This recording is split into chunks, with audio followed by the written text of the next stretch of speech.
ఈ రోజు అందిన వార్త చూసుకున్నట్టయితే యూరిన్ ఇన్ఫెక్షన్ అయ్యి ఓ ఉద్యోగి మృతి చెందడం జరిగింది. అసలు ఎందుకు ఇంత ఇబ్బంది పడుతున్నారు?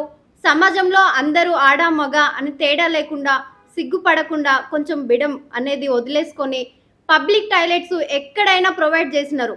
సో మీరు ఒక 5 మినిట్స్లో ఇంటికి పోతాను, ఇంటికి పోయిన తర్వాత రెస్ట్ రూమ్కి వెళ్తాను అని కంట్రోల్ చేసుకొని ఈ కంట్రోల్ వల్ల ఇంత ఇన్ఫెక్షన్స్కి గురి కావడం అసలు అవసరమా? ఎందుకు ఎక్కడైనా పబ్లిక్ టాయిలెట్స్ ప్రొవైడ్ చేసే ఉన్నాయి. ఇప్పుడు పెట్రోల్ బంక్స్లలో టాయిలెట్స్ ప్రొవైడ్ చేసినారు.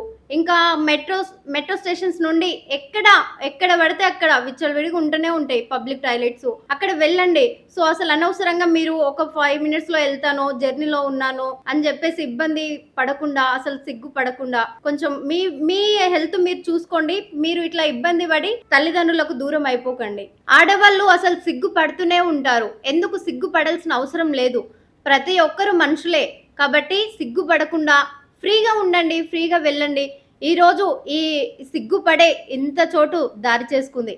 ఈరోజు చూసుకున్నట్టయితే యూరిన్ కంట్రోల్ చేసుకొని మహిళ ఉద్యోగి మృతి చెందింది. తరచు యూరిన్ కంట్రోల్ చేసుకునే కార్పొరేటర్ మహిళ ఉద్యోగి 28 ఏళ్ల వయసు. వాళ్ళ తల్లిదండ్రులు ఎంత బాధపడి ఉంటారు. సో ఈ రోజు మరణించింది ఆ యూరిటరీ ప్రాబ్లం వల్లనే. పబ్లిక్ ట్రాన్స్పోర్ట్ లో ఆఫీస్ కు వెళ్లి వచ్చే ఆమె మూత్రాన్ని ఎక్కువ కంట్రోల్ చేసుకునేవారంట. దీంతో బ్లడ్ ఇన్ఫెక్షన్ తీవ్ర స్థాయికి చేరి ఆమె మరణించారని ఒక డాక్టర్ SMS లో తెలిపింది. సో ఈ రోజు చూసుకున్నట్టయితే ఆ డాక్టర్ చెప్పకపోయి ఉంటే తనకు ఏమైందో అనుకునేవారు. చూసుకున్నట్టయితే ఒక టాయిలెట్ వల్లనే ఇంత ఘోరం జరిగింది. చూసారు కదా.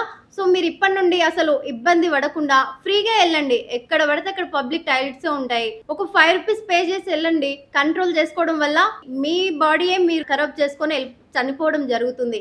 సో మీ పేరెంట్స్ కి దూరం అవుతున్నారు కాబట్టి వాళ్ళు చిన్నప్పటి నుంచి ఎంత పెంచుంటారు. ఏ హెల్త్ ఇష్యూ లేకుండా ఒక టాయిలెట్ వల్ల ఇంత ఇబ్బంది గురి కావడం కరెక్ట్ కాదు కదా. సో మీరు ఇబ్బంది పడకుండా ఇప్పటి నుండి ఫ్రీగా ఎక్కడ టాయిలెట్స్ ఉంటే అక్కడ వెళ్ళండి. మెట్రో స్టేషన్స్ నుండి పెట్రోల్ బంక్స్ వరకు పబ్లిక్ టాయిలెట్స్ ప్రొవైడ్ చేసే ఉన్నారు హైదరాబాద్ లో కానీ ఎక్కడైనా. షేర్ చేయండి, లైక్ చేయండి, సబ్స్క్రైబ్ చేయండి. మరిన్ని వీడియోల కోసం బెల్ సింబల్ పై క్లిక్ చేయండి.